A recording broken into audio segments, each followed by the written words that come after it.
আসসালামু আলাইকুম। বাংলাদেশ অডিও বুকে আপনাদের স্বাগতম। এটি কোনো উপন্যাস নয়। এটি একটি প্রত্যক্ষদর্শীর স্মৃতিকথা। লেখক সিদ্দিক সালিক, পাকিস্তান সেনাবাহিনীর একজন অফিসার। তিনি বিজয়ী নন, তিনি একজন পরাজয়ের সাক্ষী। আপনাদের সাথে আছি আমি অনল। সাথে আছে সিদ্দিক সালিকের লেখা উইটনেস টু সারেন্ডার। অনুবাদ করেছেন দারুচিনি লবঙ্গ। সিদ্দিক সালিক পাকিস্তানের এক নিভৃত গ্রামে জন্মগ্রহণকারী। লাহোরের পাঞ্জাব বিশ্ববিদ্যালয়ে ইংরেজি সাহিত্য ও আন্তর্জাতিক সম্পর্ক নিয়ে পড়াশোনা করেছেন। প্রভাষক হিসেবে চাকরি জীবন শুরু করলেও অল্প সময়ের মধ্যে সাংবাদিকতার দিকে ঝুঁকে গিয়ে তথ্য ও যোগাযোগ মন্ত্রণালয়ে যোগদান করেন। পরবর্তীতে পাবলিক রিলেশন অফিসার হিসেবে পাকিস্তান সেনাবাহিনীতে যোগ দেন। ১৯৭০-এর জানুয়ারিতে দায়িত্ব পালনের অংশ হিসেবে তিনি বাংলাদেশে অর্থাৎ তৎকালীন পূর্ব পাকিস্তানে আসেন, যা ১৬ই ডিসেম্বর ১৯৭১-এ ঢাকা পতনের সাথে শেষ হয়। ভারতে ২ বছর যুদ্ধবন্দী হিসেবে থাকার পর সিদ্দিক সালিক পাকিস্তান সেনাবাহিনীতে পুনরায় যোগ দেন। ১৯৮৮ সালে বাহাওয়ালপুরের মর্মান্তিক বিমান দুর্ঘটনায় তার মৃত্যু হয়। সিদ্দিক সালিক ভূমিকা লিখেছেন এভাবে: ২০ ডিসেম্বর ১৯৭১, ৪ দিন আগে ঢাকার পতন হয়েছে। ভারতীয় বিমানবাহিনীর একটি বিমান আমাদের চরম লজ্জার ২ প্রতীক, লেফটেন্যান্ট জেনারেল আমির আবদুল্লাহ খান নিয়াজি আর মেজর জেনারেল রাও ফরমান আলীকে কলকাতায় যুদ্ধবন্দী হিসেবে নিয়ে যাবার জন্য ঢাকা বিমানবন্দরে অপেক্ষা করছে। তাদের সাথে যাবার জন্য আর তাদের কলঙ্কের ভাগিদার হবার জন্য তাদের অধীনে স্টাফ অফিসাররাও ছিলেন। কারিবু বিমানবন্দরটির অন্ধকার গহ্বরে সবাই এসে গাদাগাদি করে বসলেন। দুর্বল যন্ত্রটা আর্তনাদ করে উঠল, কিছুক্ষণ গর্জন করল, আর অবশেষে উঠতে শুরু করল। ওটাতে আমিও ছিলাম। সালিক আরও বলেন, ২ বছর আগে পিআইএর একটি বোয়িং বিমান আমাকে ঠিক এই পিচ ঢালা জায়গাতেই নামিয়ে দিয়েছিল। সময়টা তখন একেবারেই অন্যরকম। সকালের উজ্জ্বল রোদের আলোয় বিমানবন্দরটি সেদিন ঝলমলে এক রূপ ধারণ করেছিল। উচ্চপদস্থ সামরিক কর্মকর্তারা তখন রাষ্ট্রপতি ইয়াহিয়া খানের নির্ধারিত গণতান্ত্রিক গন্তব্যের লক্ষ্যে দেশটিকে পরিচালনা করতে ব্যস্ত ছিল, যা তিনি ১৯৬৯ সালের ২৬শে মার্চ জাতির প্রতি তার প্রথম বক্তব্যেই নির্ধারণ করে দিয়েছিলেন। সেদিনের হাতে লাগাম ছিল, আজ তাদের হাতে শৃঙ্খল। বিরাট এক পরিবর্তন এসে গিয়েছে। ব্যক্তিগতভাবে আমি বেঁচে গিয়েছিলাম, কিন্তু দেশ আর বাঁচতে পারেনি। সিদ্দিক সালিক ঘটনাগুলো স্মৃতিচারণ করেছিলেন খুব বেদনাদায়কভাবে, কিন্তু তিনি ভুলে যেতে পারেননি। এই সুতীব্র যন্ত্রণার সময়ে তিনি সিদ্ধান্ত নিলেন এই পরিবর্তনের অভিজ্ঞতা লিপিবদ্ধ করে রাখবেন। স্মৃতিচারণ করার সময় তিনি ব্যক্তির চেয়ে ঘটনার উপর বেশি মনোযোগ দিয়েছেন। শয়তানকে দরবেশ থেকে আলাদা করার দায়িত্ব তিনি ইতিহাসের ওপরেই ছেড়ে দিয়েছেন। তিনি আরও বলেন, জেনারেল হেডকোয়ার্টার এবং পাকিস্তান সরকার কেউই তাকে ১৯৭১-এর সংকটকালে সরকারি নথিপত্র দেখবার অনুমতি দেয়নি। এতে তিনি খুশি হয়েছিলেন। এতে করে ঢাকা পতনের ব্যাপারে তার নিজস্ব ধারণার ওপর অটল থাকতে পেরেছেন। যে কোনো সরকারি তথ্য তার সিদ্ধান্তকে অনুরূপ সংশোধন বা বিরোধিতা করতে তিনি তাকে স্বাগতই জানিয়েছেন। আজকে থাকছে উইটনেস টু সারেন্ডারের প্রথম পর্ব। প্রথম পর্বে থাকছে সিদ্দিক সালিকের দেখা ৭১-এর যুদ্ধের পূর্বের রাজনৈতিক প্রেক্ষাপট।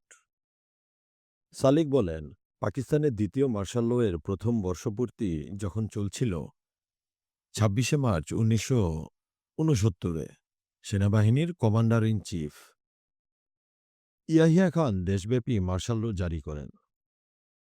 শেখ মুজিবুর রহমান একটি নির্বাচনী র্যালিতে যোগ দিতে পূর্ব পাকিস্তানের একটি মফস্বল শহরের দিকে যাচ্ছিলেন।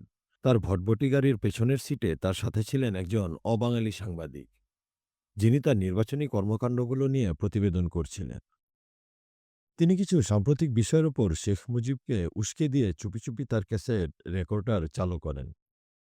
এই রেকর্ডার পরবর্তীতে একটি অমূল্য সংগ্রহ হয়ে দাঁড়ায় এবং সেই সাংবাদিক তার বন্ধুবান্ধবের মধ্যে এটি পরিবেশন করেন। এর মধ্যে আমাকেও একদিন শুনিয়েছিলেন।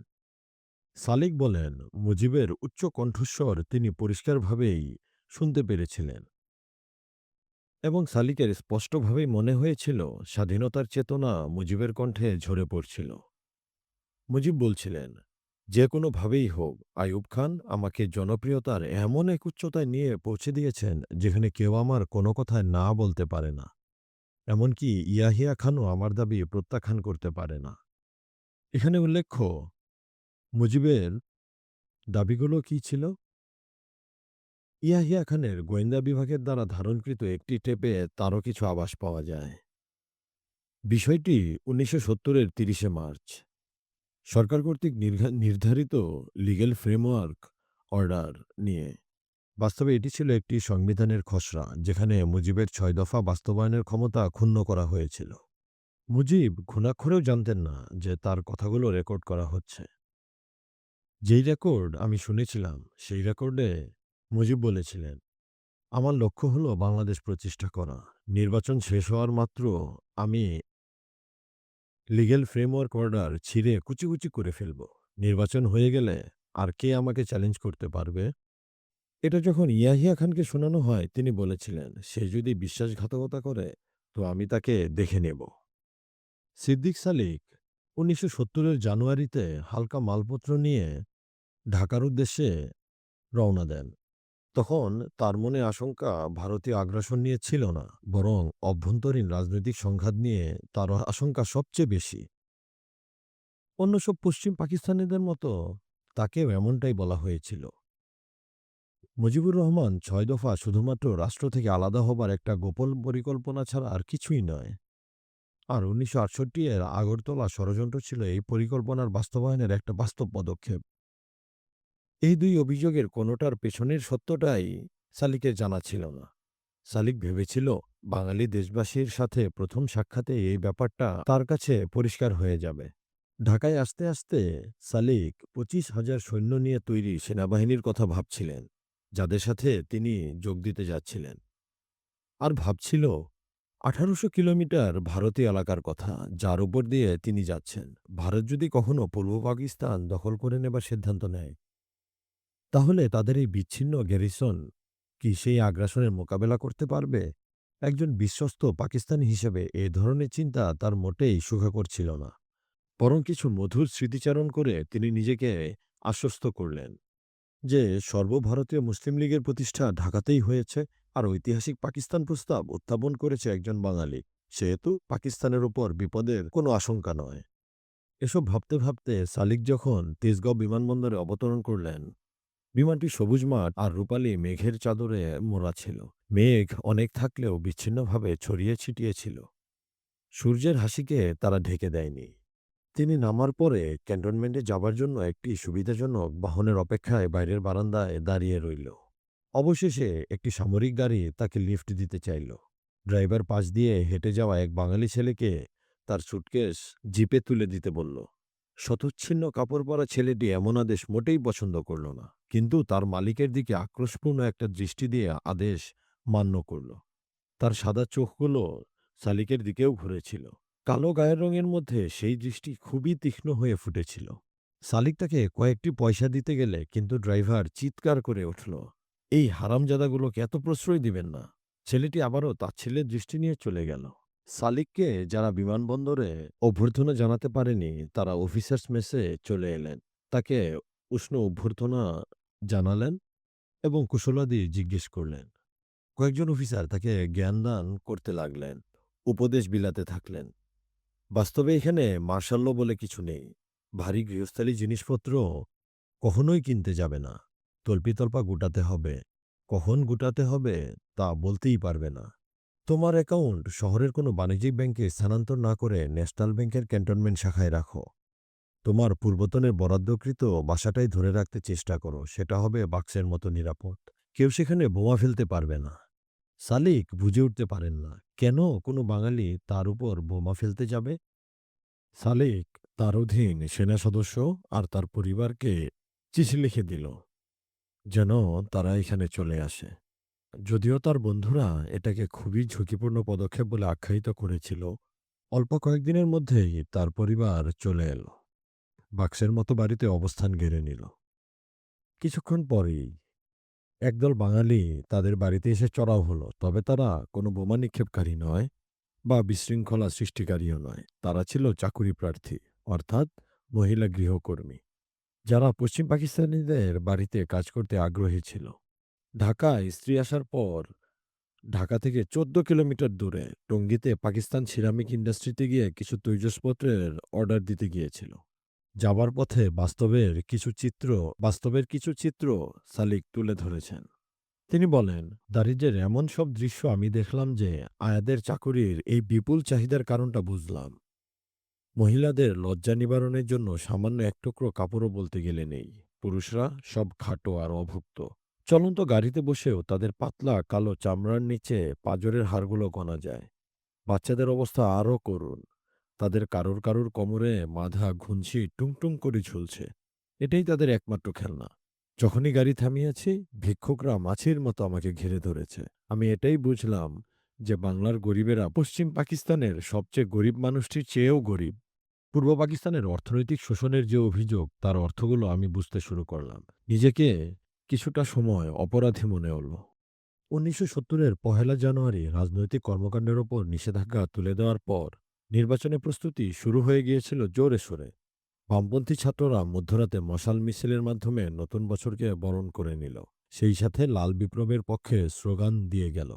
পরদিন তাদের বিরোধী দল পূর্ব পাকিস্তান ছাত্রলীগ, অর্থাৎ সেই সময়ের আওয়ামী লীগের অঙ্গ সংগঠন, গণসমাবেশের আয়োজন করার ঘোষণা দিল।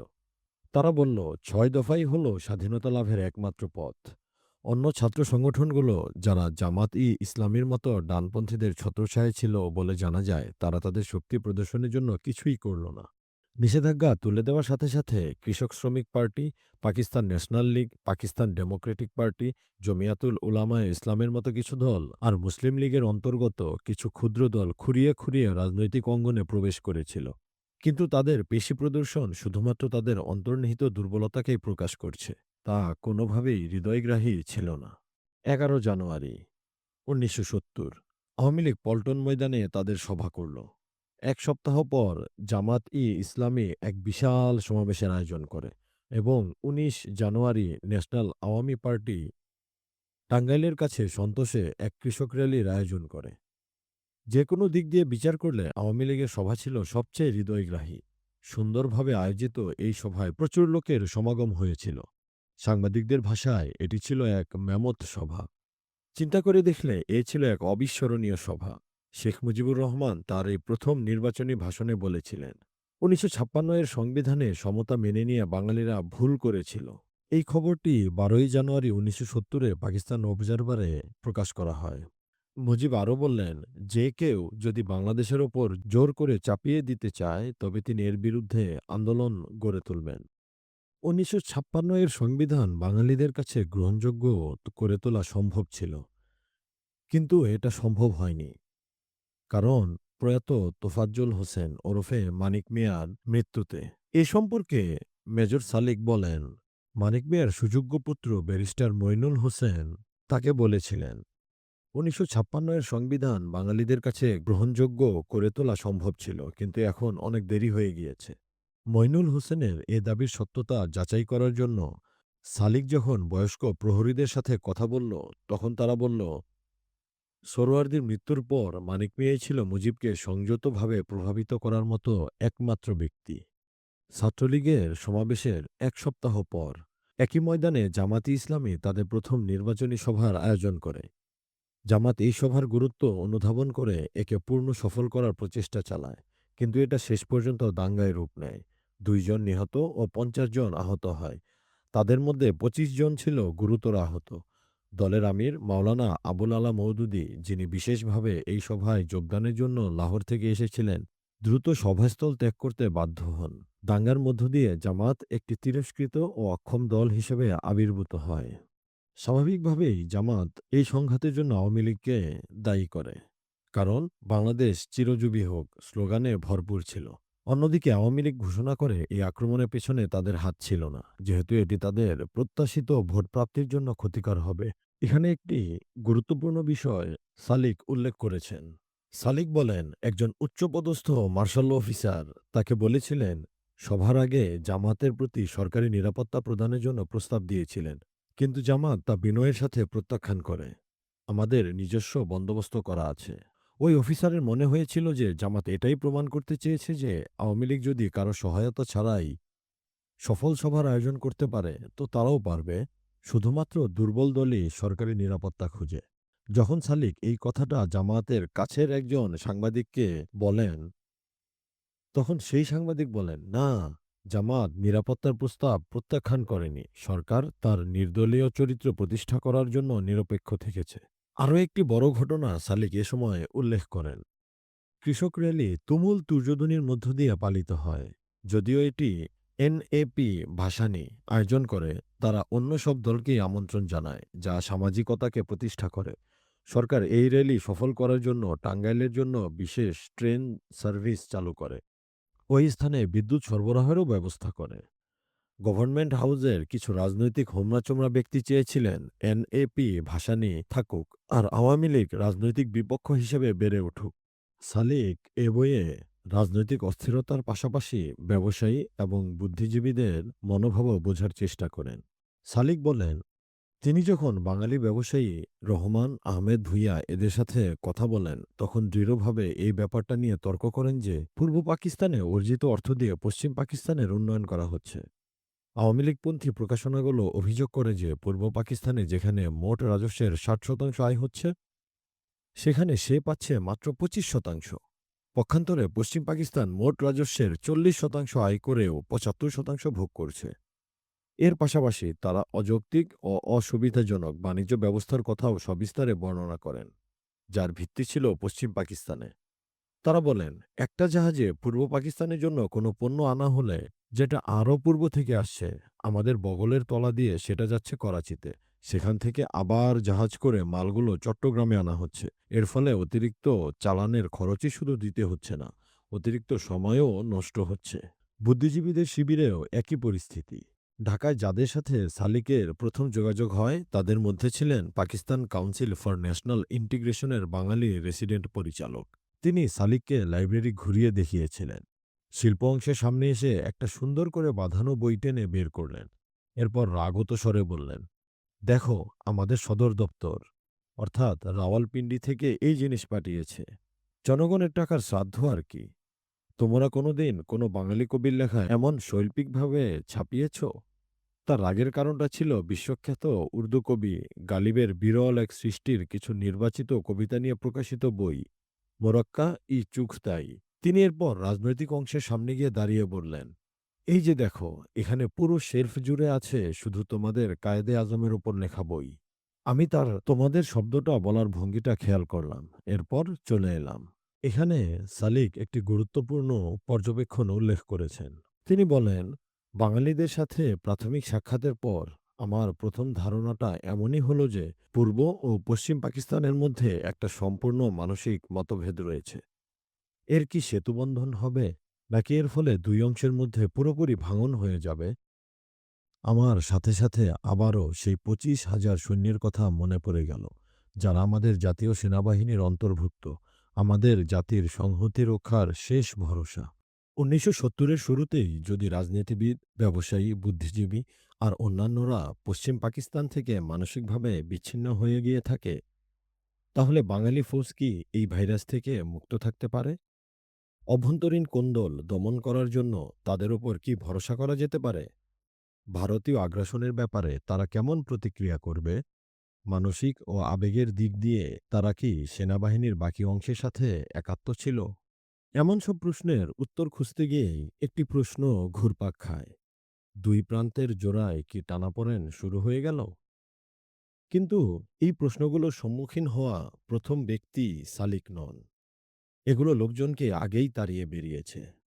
যেমন সালিক উল্লেখ করেন, General Officer Commanding Major General Khadim Hossain একবার সালিককে বলেছিলেন যে তিনি এ আশঙ্কায় ভুগছেন। ১৯৬৯-এর নভেম্বরে স্থানীয় অস্থানীয় দাঙ্গার সময় যে বাঙালি ফৌজকে অভ্যন্তরীণ নিরাপত্তার দায়িত্বে নিয়োজিত করা হয়েছিল, তারা তা পালন করতে ইতস্তত করছিল। এজন্য তিনি জেনারেল হেডকোয়ার্টারে সুপারিশ করেছিলেন যাতে পশ্চিম পাকিস্তানি ফৌজের শক্তি বাড়ানো হয় আর বাঙালি ব্যাটালিয়নগুলোকে অন্যান্য পদাতিক রেজিমেন্টগুলোতে ভাগ করে দেয়া হয়। জেনারেল হেডকোয়ার্টার দুটি সুপারিশই উপেক্ষা করেছিল। কারণ রাষ্ট্রপতি ১৯৬৯-এর ২৮শে জুলাই জাতির উদ্দেশ্যে একটি ভাষণে বলেছিলেন, প্রতিরক্ষা বাহিনীতে বাঙালিদের কোটা দ্বিগুণ হবে। এখানে উল্লেখ্য, যে রাষ্ট্রপতি এই ভাষণ দিয়েছিলেন তিনি সেনাবাহিনীর কমান্ডার ইন চিফও ছিলেন। মেজর জেনারেল খাদিম এজন্য সুপারিশ করেছিলেন জেনারেল হেডকোয়ার্টারে এবং তিনি এগুলো কার্যকর করার চাপ দিচ্ছিলেন। কিন্তু জেনারেল খাদিমকে নিরাশ করে একটি চিঠি পাঠানো হয়, যেখানে বলা হয় যে আরও ২টা বাঙালি ব্যাটালিয়ন বাড়ানো হবে। চট্টগ্রামে ৮ ইস্ট বেঙ্গল আর ঢাকায় ১০ ইস্ট বেঙ্গল। জেনারেল খাদিম খুবই মনঃক্ষুণ্ণ হলেন, কিন্তু তার এ মনঃক্ষুণ্ণ কেউই পাত্তা দিল না। অপরদিকে রাষ্ট্রপতির জন্য এই সিদ্ধান্ত নেয়া কঠিন ছিল। রাজনৈতিক বিবেচনা তাকে প্রতিরক্ষা বাহিনীতে বাঙালিদের সংখ্যা বৃদ্ধি করতে বাধ্য করেছে। যেখানে তার সামনে বসা লোকটি তাকে ইতোমধ্যে গঠিত বাঙালি ব্যাটালিয়নগুলোকে ক্রমেই ভেঙে ফেলার পরামর্শ দিচ্ছেন। এমন কঠিন পরিস্থিতিতে বহু অনিশ্চিত কমান্ডাররা যা করতেন, জেনারেল ইয়াহিয়া খানও তেমনি আপোষের সমাধান খোঁজার চেষ্টা করলেন। তিনি পরীক্ষামূলকভাবে বাঙালি ফৌজের ২৫% ফ্রন্টিয়ার ফোর্স ও পাঞ্জাব রেজিমেন্টের অন্তর্ভুক্ত করার আদেশ দিলেন। যদি বাঙালি ফৌজ বা বাঙালি রাজনীতিবিদদের দিক থেকে কোনো ভয়ঙ্কর প্রতিক্রিয়ার উদ্ভব না হয়, তাহলে এই নীতি কাঙ্ক্ষিত রূপে শেষ পর্যন্ত চালিয়ে নেওয়া হবে। অবশেষে ১৯৬৯ সালের ৩১শে ডিসেম্বর ফোর্ট্রেস স্টেডিয়াম, ঢাকা, অভিষেক কুচকাওয়াজ অনুষ্ঠিত হয়। এর উদ্দেশ্য ছিল ১৯ ফ্রন্টিয়ার ফোর্সের সাথে বাঙালি ফৌজের একটি কোম্পানির অন্তর্ভুক্তিতা নিশ্চিত করা, যেখানে সমান সংখ্যক পাঠান ও পাঞ্জাবি সেনারা আগে থেকেই ছিল। সম্পূর্ণভাবে জনগণের সামনে এ অনুষ্ঠান ও কুচকাওয়াজ সুন্দরভাবেই সম্পূর্ণ হয়।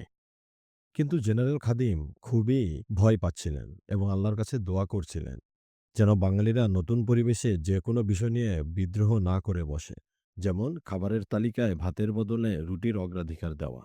যা হোক, বাঙালিরা স্বাভাবিকভাবেই ১৯ ফ্রন্টিয়ার ফোর্সের সাথে মিশে যেতে পেরেছিলেন। এখানে একটি ঘটনা না বললেই নয়। কমান্ড্যান্ট কর্নেল মজুমদার ছিলেন বাঙালি জাতীয়তাবাদে উদ্দীপ্ত একজন গোলগাল ছোটখাটো মানুষ। তার সাথে মুজিবুর রহমানের সরাসরি যোগাযোগ ছিল। এ কারণে তার মধ্যে গর্ব আর সংস্কারের বিরল সম্মিলন ছিল।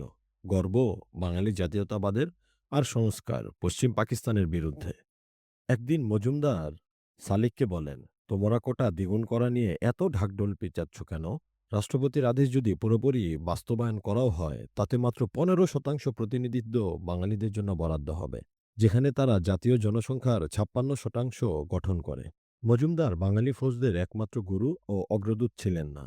তার কার্যভার ভাগাভাগি করে নেয়ার জন্য একজন কর্মরত লেফটেন্যান্ট জেনারেল ও একজন অবসরপ্রাপ্ত কর্নেলও ছিলেন। ফেব্রুয়ারিতে ঢাকার উত্তরে জয়দেবপুরে যখন ইস্ট বেঙ্গল রেজিমেন্টের ২য় ব্যাটালিয়ন জুনিয়র টাইগার্সকে রেজিমেন্টাল কালার প্রদান করা হয়, তখন ওই ২ অফিসারের সাথে সালিকের দেখা হয়েছিল। সরকারিভাবে সেদিন ইস্ট বেঙ্গল রেজিমেন্টের কর্নেল কমান্ড্যান্ট লেফটেন্যান্ট জেনারেল ওয়াসিউদ্দিনের দায়িত্ব ছিল কালার প্রদান করা এবং সেলুট গ্রহণ করা। কিন্তু সেদিনের অনুষ্ঠানের মূল চালিকা শক্তি ছিলেন কর্নেল এম.এ.জি. ওসমানী, যিনি তখন আওয়ামী লীগের রাজনীতিতে সক্রিয় অংশগ্রহণ করে ঢাকায় অবসর জীবনযাপন করছিলেন। পরবর্তীতে অবশ্য মুজিবুর রহমানের বাংলাদেশে তিনি ক্যাবিনেটের একজন মন্ত্রীও হন। কর্নেল ওসমানী সম্বন্ধে একটি কথাই গ্রহণযোগ্য: একজোড়া গোঁফের সাথে সংযুক্ত একটা মানুষ। সংকটের সময়ে তার ভূমিকা অবিস্মরণীয়। ফৌজের কমান্ডার হিসেবে মেজর জেনারেল খাদিম কিছু আঁচ করতে পেরেছিলেন। তিনি যে ব্যাপারটা আঁচ করতে পেরেছিলেন তা হল জেনারেল ওয়াসিউদ্দিন, কর্নেল মজুমদার ও কর্নেল অবসরপ্রাপ্ত ওসমানীর একটা সম্ভাব্য প্রভাব বাঙালি ফৌজদের মধ্যে থাকবে।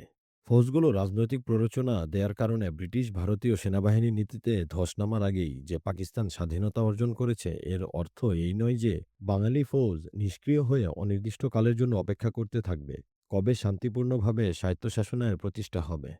খাদিম আশঙ্কা করছিলেন একদিন অবশ্যই বিদ্রোহ তারা করে বসবে। তার এই আশঙ্কা দৃঢ় হয়েছিল যখন আগরতলা ষড়যন্ত্রের মাধ্যমে ইউনিট অস্ত্রাগার লুণ্ঠন, পশ্চিম পাকিস্তানি ফৌজকে নিরস্ত্র করা আর ক্যান্টনমেন্ট দখল করার চিন্তা করা হয়েছিল। এজন্য তিনি ব্যক্তিগতভাবে সকল অবাঙালি ব্রিগেড কমান্ডারকে ডেকে বলেছিলেন যেন তারা তাদের অস্ত্রের সবটুকু কোট এ না রেখে কিছু অংশ ইউনিট লাইনে রাখে। তিনি খুব দৃঢ়ভাবে উল্লেখ করেন, এগুলো অবশ্যই জরুরি সময়ে কাজে লাগবে। তিনি এ ব্যাপারে কোনো লিখিত আদেশ দেননি। পরে সালিককে বলেছিলেন, কারণ এই ব্যাপারটা খুবই স্পর্শকাতর। জিওসি কি তার এই কাল্পনিক আশঙ্কা নিয়ে ঘোরের মধ্যে ছিলেন? এরকমটা যদি ইতোমধ্যে না হয়ে থাকে, তাহলে কি এটা পারস্পরিক অবিশ্বাসের সৃষ্টি করবে না? হয়তো এগুলো সবই শুধুমাত্র কল্পনা ছাড়া আর কিছুই ছিল না। কিন্তু আমরা এতে এমনভাবে আষ্টেপৃষ্ঠে বাধা পড়ে গিয়েছিলাম যে প্রতিটা ঘটনাই আমরা এই আলোকে দেখতাম। আওয়ামী লীগের ছড়িয়ে দেয়া বাঙালি জাতীয়তাবাদের চেতনা বাঙালি ফৌজের সাথে সাথে সাধারণ জনগণের মধ্যেও ছড়িয়ে পড়ছিল। যদিও জনগণের উপরই এটা বেশি স্পষ্টভাবে ও দ্রুত প্রভাব বিস্তার করছিল, এই চেতনাকে আরও উজ্জীবিত করে তুলতে আওয়ামী লীগের সর্বাত্মক প্রচেষ্টা ছিল। পাকিস্তানের জাতীয় দিবস, ২৩শে মার্চ স্বাধীনতা দিবস, ১৪ আগস্ট কায়েদে আজমের জন্ম ও মৃত্যুবার্ষিকী, ২৫ ডিসেম্বর ও ১১ই সেপ্টেম্বর এগুলোকে পালন না করে বরং প্রাদেশিক দিবসগুলো, যেমন সার্জেন্ট জহুরুল হকের মৃত্যুবার্ষিকী, ভাষা দিবস, রবীন্দ্রনাথের জন্মবার্ষিকী, এই দিবসগুলোকে পালন করা হয় সর্বোচ্চ মর্যাদার সাথে। সার্জেন্ট জহুরুল হক, যিনি ১৯৬৮ সালের আগরতলা ষড়যন্ত্র মামলায় মুজিবুর রহমানের সাথে অভিযুক্ত ছিলেন, ১৯৬৯ সালে সামরিক হেফাজতে তিনি মৃত্যুবরণ করেন। মূলত আওয়ামী লীগের আদেশেই ১৯৭০ সালের ১৫ ফেব্রুয়ারি পূর্ব পাকিস্তানের ১৯টি জেলার ১৭টিতে তার প্রথম মৃত্যুবার্ষিকী পালিত হয়। এ উপলক্ষে ঢাকা যেন নতুনভাবে জীবনের স্পন্দন পায়। জহুরুল হকের জীবনী ও ছবি ঢাকার গুরুত্বপূর্ণ দৈনিকগুলোর প্রথম পাতায় শোভা পায়। বিভিন্ন জনসভায় তার কর্মের উচ্চ প্রশংসা করা হয়। এমনি একটি জনসভায় শেখ মুজিবুর রহমান বক্তৃতা দিতে গিয়ে বলেন, জহুরুল হক ছিলেন এমন এক মহান দেশপ্রেমিক যার নাম লোকে তিতুমির আর সূর্য সেনের মতো বড় বড় দেশপ্রেমিকের নামের সাথে মনে রাখবে। ১৯৭০ সালের ২২শে ফেব্রুয়ারি মর্নিং নিউজ এই সংবাদটি প্রকাশ করে। এক সপ্তাহ পরেই ছিল ভাষা দিবস, বাঙালিদের জন্য এক বিরাট আবেগময় গুরুত্বপূর্ণ দিন। ১৯৫২ এর ভাষা আন্দোলনে যারা প্রাণ দিয়েছিলেন তাদের সম্মানে খবরের কাগজগুলো বিশেষ ক্রোড়পত্র প্রকাশ করে। আজিমপুরে ভাষা শহীদদের কবর জিয়ারত করতে অসংখ্য লোকের সমাগম হয়। চারুকলার ছেলেমেয়েরা কেন্দ্রীয় শহীদ মিনার থেকে আজিমপুর গোরস্থান পর্যন্ত পুরোটা রাস্তা সুন্দর করে আলপনার সাজে সাজায়। শেখ মুজিবুর রহমান মধ্যরাতের প্রভাত ফেরিতে যোগ দিয়ে শহীদদের প্রতি শ্রদ্ধা জ্ঞাপন করেন। এরপর রবীন্দ্রনাথের ১০৯ জন্মবার্ষিকী, একজন বাঙালি কবি যার সকল লেখা সরকার নিয়ন্ত্রিত বেতার ও টেলিভিশনে প্রচার নিষিদ্ধ করে দেয়া হয়েছিল, কারণ সেগুলো ধর্মনিরপেক্ষ বাঙালি জাতীয়তাবাদকে উদ্বুদ্ধ করে। ঢাকা প্রেস প্রথম পাতায় তার বড় ছবি বড় আকারে প্রকাশ করে, তার সাহিত্যিক অর্জনগুলোর স্তুতি গায় আর তার লেখার অনুবাদ প্রকাশ করে। মুজিবুর রহমান নিজেও ঘরে বাইরে তার গানের কলিগুলোকে গুনগুনিয়ে গাইতেন। আন্তঃপ্রাদেশিক বন্ধনকে দুর্বল করে এবং বাঙালি জাতীয়তাবাদের প্রতি জোর দেয় এমন প্রতিটি ব্যাপারেই আওয়ামী লীগ পক্ষাবলম্বন করে। বাঙালি ছাত্ররা কামারউদ্দিনের সোশিয়াল হিস্ট্রি বইটির উপর সরকারি নিষেধাজ্ঞার বিরুদ্ধে প্রতিবাদ করে, কারণ এই বইটিতে কলকাতার সাথে কৃষ্টিগত বন্ধনের কথা বলা হয়েছে। অন্যদিকে ছাত্রদের এই আন্দোলনের সাথে বিখ্যাত কবি, লেখক, বুদ্ধিজীবীরা একাত্মতা ঘোষণা করে। মুজিব তাদের প্রতি পূর্ণ সমর্থন জানিয়ে বলেন, অতীতেও বাংলা ভাষার বিরুদ্ধে অর্থাৎ ১৯৫২ সালে সকল শক্তিকে আন্দোলন করে রুখে দেওয়া হয়েছে এবং এখন বাঙালি কৃষ্টি সম্পদের উপর এই আক্রমণকেও বাধা দেয়া হবে। ১৯৭০ সালের ২৩ ফেব্রুয়ারিতে পাকিস্তান অবজারভার এই সংবাদটি প্রকাশ করে। অপরদিকে জানুয়ারিতে জামাতি ইসলামের সভা ভঙ্গ করে দেয় মূলত এই জন্য যে এখানে দুই অংশের মধ্যকার ইসলামী বন্ধনের উপর জোর দেওয়া হয়েছিল। আওয়ামী লীগ তাদের নির্বাচনী প্রচারণার বাকি সময়টুকুতে এই একই স্বেচ্ছাচারী কৌশল চালিয়ে যায়। তারা ১লা ফেব্রুয়ারি ঢাকায়, ২৮শে ফেব্রুয়ারি চট্টগ্রাম, ৭ই মার্চ সৈয়দপুর এবং ১০ই মার্চ কুমিল্লা, ১৫ মার্চ বরিশাল ও ১২ এপ্রিল ঢাকায় কনভেনশন মুসলিম লীগের সভা ভণ্ডুল করে দেয়। মুজিবের বিরোধীরা যেমন ফজলুল কাদের চৌধুরী, খান এ সবুর খান, জনাব নুরুল আমিন, প্রফেসর গোলাম আজম ও মৌলভী ফরিদ আহমেদ, এদের সেই রাজনৈতিক পেশিশক্তির অভাব ছিল যারা মুজিবকে জনসম্মুখে চ্যালেঞ্জ করতে পারে। একজনই ছিলেন যিনি পল্টন ময়দানে সমান বাগাড়ম্বরে গর্জন করতে পারতেন। তিনি হলেন সেই বৃদ্ধ ভাসানী, যিনি বিশ্বাস করতেন না যে কোনো নির্দিষ্ট লক্ষ্য অর্জনের জন্য অবিরত প্রচারণা গড়ে তুলতে হবে। তিনি জনসমক্ষে গর্জন করতে পারতেন, কিন্তু স্বেচ্ছায় ক্ষমতা হস্তান্তর করে অবসর গ্রহণ করতে পারতেন। তার বেশ কয়েকটি কাজ তখনকার রাজনীতিতে খুবই গুরুত্বপূর্ণ এবং সে রাজনীতিতে প্রভাব হারিয়ে ফেলে। তন্মধ্যে একটি হল, তিনি ১লা আগস্ট একটি গণ আন্দোলন শুরু করার হুমকি দিলেন। যখন ১লা আগস্ট এলো তখন তা পিছিয়ে ৮ই সেপ্টেম্বর নিলেন। এরপর ২রা অক্টোবর এবং শেষ পর্যন্ত কিছুই হলো না। বাঙালি জাতীয়তাবাদের প্রচারণায় মুজিবের উত্থান আর তার রাজনৈতিক বিরোধীদের পতনের ফলে সালিক এবং পাকিস্তানিদের মনে ভবিষ্যতের ঘটনা প্রবাহ নিয়ে সামান্যই সন্দেহ রইল। এটা স্পষ্টই বোঝা যাচ্ছিল। ভোটের দিন আসতে আসতে মুজিব তার ৬ দফার পক্ষে যথেষ্ট সমর্থন অর্জন করবেন। ৬ দফার বাস্তবায়ন হলে পাকিস্তান কি তার বর্তমান চেহারাতেই থাকবে? তারা যদি সত্যিই বিচ্ছিন্ন হতে দৃঢ়প্রতিজ্ঞ হয়, তাহলে তাদের এই ইচ্ছাকে কিভাবে বেঁধে রাখা যাবে? এরকমই প্রশ্ন পাকিস্তান সরকার এবং সেনাবাহিনীর মধ্যে ঘুরপাক খাচ্ছিল। এসব ঘটনা প্রবাহের মধ্যেই জেনারেল ইয়াহিয়া খানের সভাপতিত্বে এক ক্যাবিনেট সভায় পূর্ব পাকিস্তানের governor vice admiral S M Ahsan জাতীয় সংহতি বনাম ৬ দফার এই ব্যাপারটির কথা তোলেন। তিনি বলেন, সভার কার্যক্রম শুরু করার আগেই একটা ব্যাপার আমার কাছে পরিষ্কার হওয়া দরকার। ৬ দফার প্রচার কি মার্শাল ল আইন ১৬ এর লঙ্ঘন? জেনারেল আহসানকে বলা হয়, দুশ্চিন্তা করো না। কিন্তু দেশের অনেকেই তা করছিল। মনে হয় জনগণের ভীতি কমাতেই রাষ্ট্রপতি তার পদাধিকার বলে ব্যস্ততার মাঝেও ৩০শে মার্চ জাতির উদ্দেশ্যে ভাষণ দেওয়ার সময় বের করলেন এবং ঘোষণা করলেন, আমাদের জাতীয়তাকে বিচ্ছিন্ন করে এমন কোনো কিছু আমি বরদাস্ত করব না। এর পরের দিনই লিগ্যাল ফ্রেমওয়ার্ক অর্ডার জারি করলেন, যেখানে ভবিষ্যৎ সংবিধানের মূলনীতিগুলো সন্নিবেশিত হয় এবং যেগুলো জাতীয় সংহতির অক্ষুণ্ণতা ও ইসলামিক প্রজাতন্ত্র নিশ্চিত করে। মেজর সালিক সহ আরও অনেকেই এই লিগ্যাল ফ্রেমওয়ার্ক পড়ে স্বস্তি পেয়েছিলেন। কিন্তু শেখ মুজিবুর রহমান সহ আওয়ামী লীগকে এই লিগ্যাল ফ্রেমওয়ার্ক দারুণ কষ্ট দিল।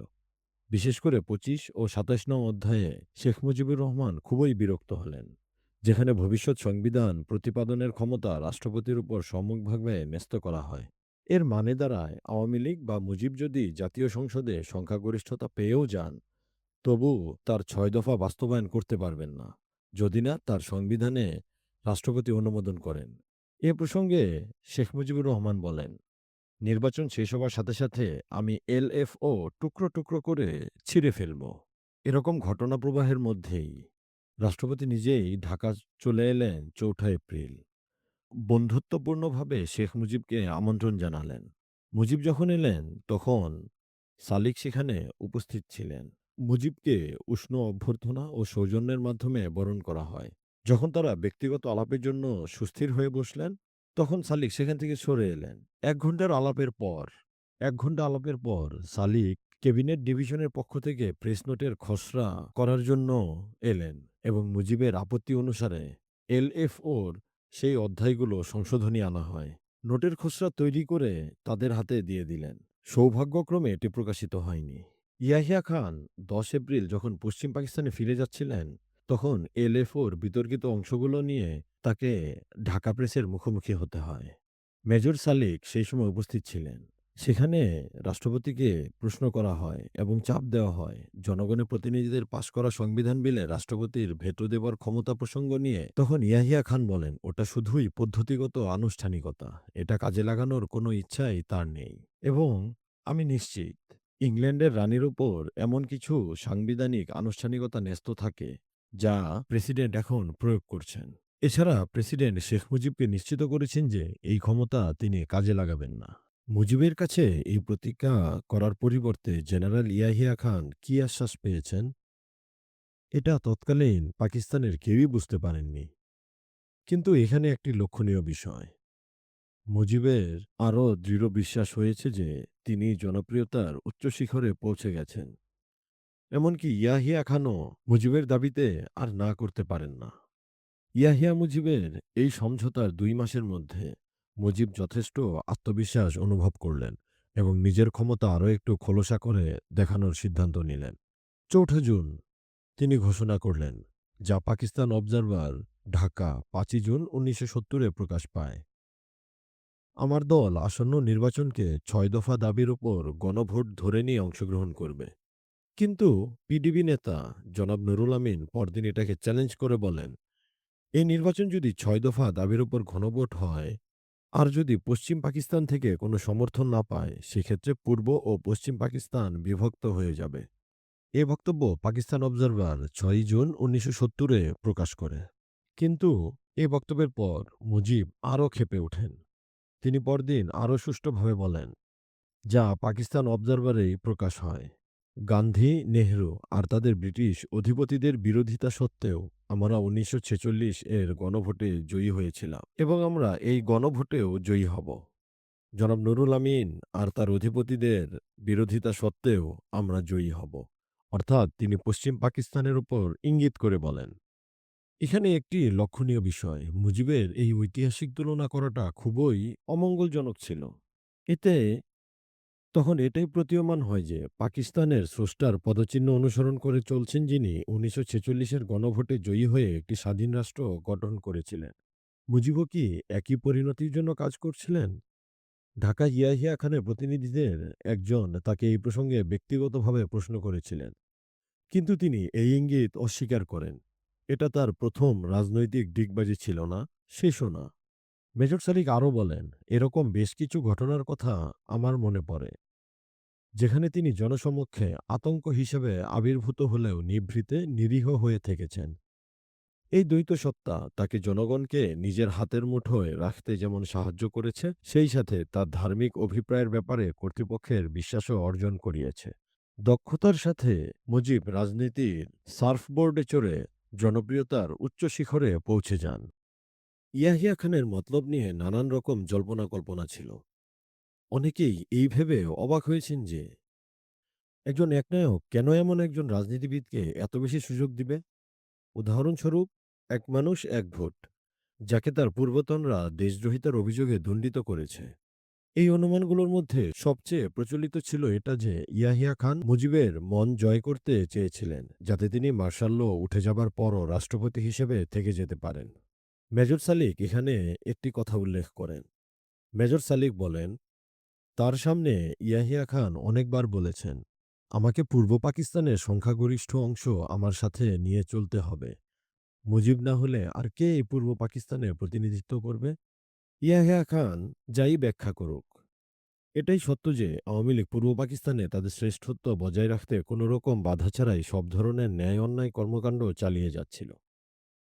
মার্শাল ল হেডকোয়ার্টার ও গভর্নমেন্ট হাউসের প্রধান যথাক্রমে লেফটেন্যান্ট জেনারেল সাহাবজাদা ইয়াকুব খান এবং vice admiral S M Ahsan Awami লীগের ঘোড়াকে লাগাম দিতে বা বিরোধী রাজনৈতিক ঘোড়াগুলোকে দৌড়ে যেতে জন্য তাড়া দিতে কিছুই করল না। এটা মনে হয় ইচ্ছাকৃত নীতি। ১৯৬৯-এ ১লা সেপ্টেম্বর থেকে আইন ও শৃঙ্খলা রক্ষাসহ প্রাদেশিক সকল কাজের জন্য গভর্নর এস এম আহসানকে দায়িত্ব দেওয়া হয়। মার্শাল ল শুধু তখনই কাজ করবে যখন সাধারণ বেসামরিক শাসনযন্ত্র ভেঙে পড়বে কিংবা অকার্যকর বিবেচিত হবে। তাদের দুজনকেই ইয়াহিয়া খানের কাছে জবাবদিহি করতে হবে, যিনি ছিলেন একাধারে রাষ্ট্রপতি, চিফ মার্শাল ল অ্যাডমিনিস্ট্রেটর, সশস্ত্র বাহিনীর সুপ্রিম কমান্ডার ও সেনাবাহিনীর কমান্ডার ইন চিফ। এখানে উল্লেখ্য, জেনারেল ইয়াকুবকে পছন্দ করার একমাত্র কারণ তার বুদ্ধিদীপ্ত দৃষ্টিভঙ্গি আর নম্র আচরণের কারণে তিনি পূর্ব পাকিস্তানের রাজনৈতিক পুনরুজ্জীবনের সময় ইয়াহিয়া খানের ধীর পদক্ষেপের বাস্তবায়নের জন্য উপযুক্ত মনোনীত ব্যক্তি। অন্যদিকে আহসানের মধ্যে ছিল একজন সন্ন্যাসীর মতো দূরে থাকার প্রবণতা, একজন বিদ্বানের মতো কোমলতা আর একজন কূটনীতিবিদের মতো আনুষ্ঠানিকতা। আরও খারাপ ব্যাপার হলো, মার্শাল ল কর্তৃপক্ষের দুই মেরু রাষ্ট্রপতি আর সেনাপ্রধান কারোরই ভরসা ছিল না তার ওপর। রাষ্ট্রপতির সাথে তার সম্পর্ক ছিল কঠোরভাবে আনুষ্ঠানিক। এর ফলে আহসানকে তার বাঙালি মুখ্য সচিব জনাব শফিউল আলমের প্রতি খুবই নির্ভরশীল হয়ে পড়তে হয়েছিল, যে তার বিরল প্রতিভাগুণে একই সাথে Awami League, martial law headquarter আর গভর্নমেন্ট হাউসকে খুশি রাখতে পারত। তাকে দেখতে অনেকটা কচ্ছপের মতো লাগত, লম্বা গলা, মোটা চামড়া আর ধীর গতির অধিকারী। সে জানত দ্রুতগতির জেনারেলদের সাথে কিভাবে আওয়ামী লীগের দৌড়ে জিততে হবে। তাকে গুরুত্বপূর্ণ পদে দেখতে পেয়ে আওয়ামী লীগ খুশিই হয়েছিল।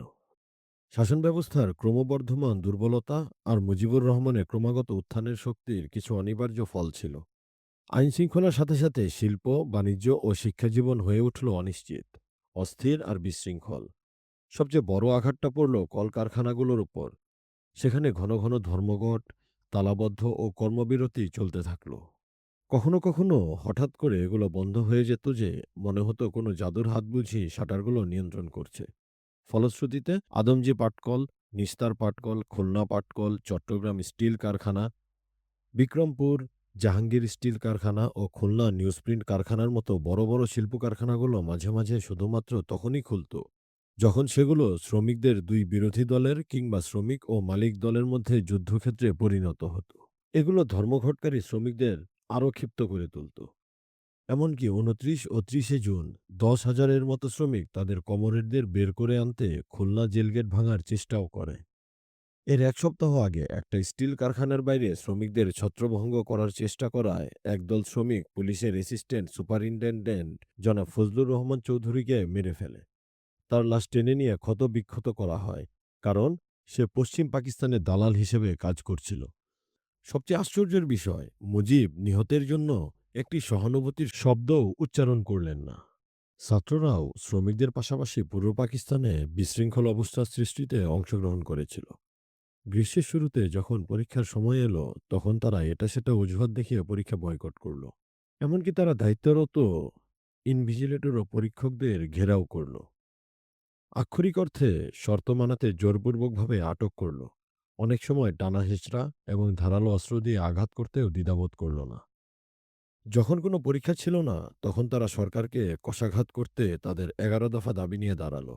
এই দাবিগুলোতে শিক্ষার কোনো বিষয় ছিল না, বরং পুরোপুরি রাজনৈতিক দাবি ছিল। প্রাদেশিক স্বায়ত্তশাসনের ক্ষমতা আর বাঙালি জাতীয়তাবাদ নিয়ে। শিক্ষকরাও এটাকে সম্পূর্ণ যুক্তিযুক্ত মনে করে তাদের ১১ দফা দাবির প্রতি সমর্থন জানালেন। যে উদ্দীপনা শিল্প শ্রমিক ও বিশ্ববিদ্যালয়ের ছাত্রদের উজ্জীবিত করেছিল, তা অতি দ্রুত চতুর্থ শ্রেণীর কর্মচারীদের মধ্যেও ছড়িয়ে পড়ল। জুলাইয়ের শুরুতে ১৬,০০০-এরও বেশি কর্মচারী তাদের ৯ দফা দাবি মেনে নেয়ার জন্য ধর্মঘট শুরু করল। দ্রুতই এটি বিভিন্ন পেশাজীবী, শ্রমিক, পরিবার পরিকল্পনার কর্মচারী আর চা বাগানের শ্রমিকসহ অন্যরাও আন্দোলনকারীদের যাত্রায় যোগ দিয়ে ঝাঁপিয়ে পড়ল। তাদের দাবিগুলো দফা হিসেবে চিহ্নিত করা হচ্ছিল, আর তা ৩ থেকে শুরু করে ১৫ পর্যন্তও যাচ্ছিল। ১৯৭০-এর ৪ঠা সেপ্টেম্বর এলো চরম এক মুহূর্ত, যখন ভিক্ষুকরা তাদের পূর্ব পাকিস্তান ভিক্ষুক গোষ্ঠী তৈরি করে বিখ্যাত পল্টন ময়দানে জনসমাবেশের আয়োজন করে। তাদের ৫ দফা দাবি মেনে নেয়ার জন্য আন্দোলন শুরু করে। এটি ৫ই সেপ্টেম্বর ১৯৭০-এ পাকিস্তান অবজারভারের একটি শিরোনাম। সারা দেশের জনগণের এই নিয়ন্ত্রণহীন আচরণগুলো নিরাপত্তাহীনতা আর ভীতির রাজত্ব সৃষ্টি করল। শান্তিপ্রিয় নাগরিকরা অলিগলিতে মৃত্যুর ঝুঁকি নিয়ে ঘোরাফেরা করার চেয়ে বাড়িতে বসে থাকাই পছন্দ করত। একবার দেখা গেল, এক উর্দু কবি জনাব জহুরুল হকের বাড়িতে গিয়েছিলেন, যিনি পুরান ঢাকায় বাস করতেন। তিনি পাকিস্তানের একজন কবি ছিলেন। তার বাড়ির লোহার গেটে অনেকক্ষণ ধরে ধাক্কা দেওয়ার পর তারা মেজর সালিকদের শব্দ শুনতে পেলেন।